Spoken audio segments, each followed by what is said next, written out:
Il y a 800 ans, un homme a sauvé le monde. Pas avec une épée, pas avec un empire, mais avec un seul mot, amour.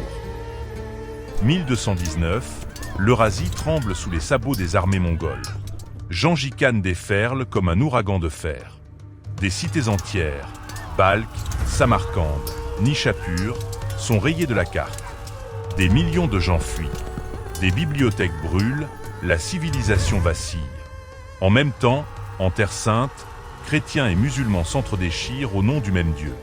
Chaque camp jure détenir la seule vérité. Chaque jour, un peu plus d'humanité meurt. Mais dans ce chaos, une famille fuit vers l'ouest. Un père érudit, une mère silencieuse et un petit garçon aux yeux trop grands pour son âge. Son nom, Jalal ad-Din. Personne ne sait encore qu'il deviendra Rumi, le poète qui parlera au cœur de l'humanité entière. Ce n'est pas une histoire du passé, c'est notre histoire. Car aujourd'hui, nous vivons notre propre âge des ténèbres. Nos hordes mongoles, ce sont les algorithmes qui divisent. Nos croisades, ce sont les commentaires haineux sous une vidéo. Les familles qui ne se parlent plus à cause d'un désaccord politique, les couples qui se déchirent, non pas par manque d'amour, mais par excès de certitude. Et pourtant, la réponse n'a pas changé. Elle tient en 3 mots. Viens, viens, encore. C'est ce que nous allons découvrir. Pas comme une leçon, mais comme une révélation. Mais avant d'entrer dans cette histoire qui a changé le cours de la spiritualité humaine, si comme moi, tu crois que la sagesse de nos ancêtres a encore beaucoup à nous apprendre, prends une seconde. Clique sur le pouce bleu. C'est un geste simple, mais c'est ton soutien qui permet à cette chaîne de vivre. Abonne-toi à la chaîne Le Samouraï Sage pour ne manquer aucune parole de ceux qui ont éclairé les âges. Partage cette vidéo à une âme en quête, peut-être justement celle qui en a besoin en ce moment. Et surtout, laisse-moi un mot en commentaire. Dis-moi ce que Rumi éveille en toi. Ta voix compte plus que tu ne le crois. Maintenant, plongeons ensemble dans l'histoire d'un homme qui, il y a 8 siècles, a choisi l'amour comme acte de résistance ultime. Jalal ad-Din, né en 1207 à Balkh, dans ce qui est aujourd'hui l'Afghanistan. On l'appelle alors la mère des cités, un centre de savoir islamique où les poètes, les théologiens et les mystiques se croisent comme des étoiles dans un ciel clair. Son père, Baha al-Din Walad, est un maître spirituel redouté, mais aussi un visionnaire. Il sent venir la tempête. Et quand les hordes mongoles approchent en 1219, il prend une décision qui sauvera non seulement sa famille, mais peut-être l'âme même de son fils. Commence alors un exil de 10 ans à travers l'Iran, l'Irak, la Syrie, et ce, jusqu'en Anatolie.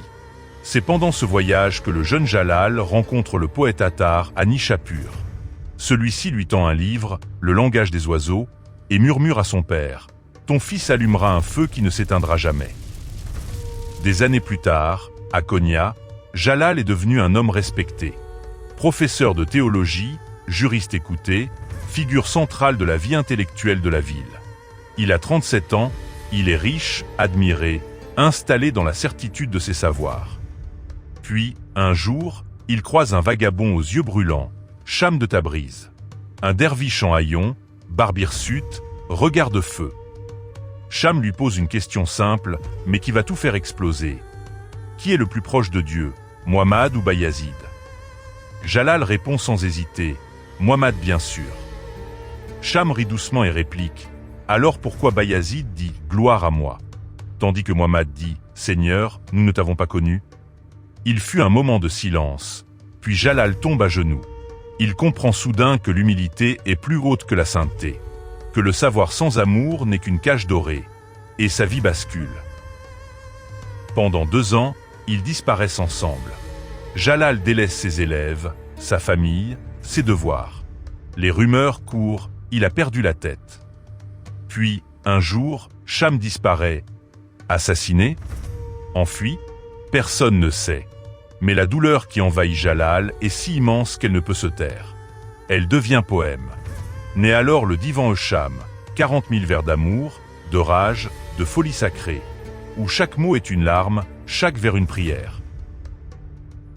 Après la perte de Cham, Jalal erre dans les rues de Konya, le cœur en lambeaux.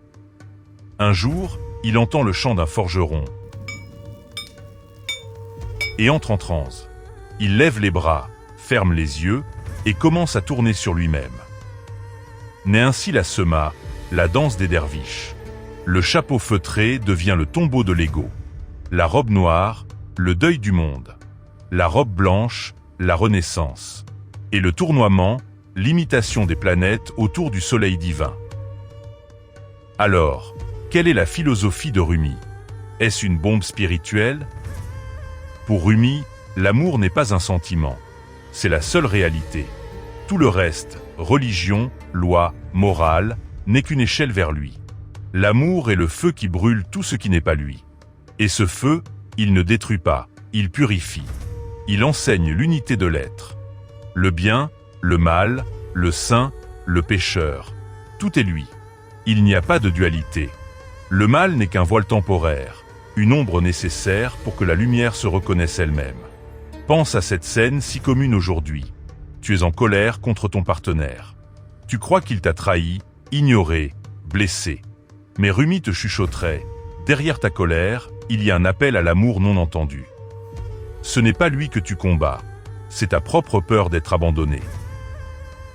Il raconte la parabole de l'homme qui frappe à une porte. Qui est là? Demande une voix. Moi, répond-il. On ne lui ouvre pas. Il revient plus tard. Qui est là? Toi, dit-il, et la porte s'ouvre. Seul celui qui a perdu son « moi » peut entrer dans la maison du divin. Le vrai combat, dit Rumi, n'est pas contre les infidèles, mais contre l'ego. L'ego dit « j'ai raison ». L'amour dit « peut-être as-tu raison, toi ». Combien de fois as-tu vu, sur les réseaux, deux personnes s'insulter au lieu de s'écouter? Chacune brandit sa vérité comme une arme. Mais Rumi sourirait doucement et dirait « la vérité n'est pas une épée, c'est un miroir ». Chaque matin, Rumi se regardait dans un miroir et murmurait « Oh, toi qui crois être moi, disparais ». Aujourd'hui, ce miroir, c'est ton téléphone. Combien de fois t'y regardes-tu non pour te voir, mais pour chercher la validation d'autrui? Rumi t'invite à poser l'appareil et à regarder en toi. Il rit souvent de lui-même. Il raconte des histoires absurdes, comme celle des aveugles qui touchent un éléphant.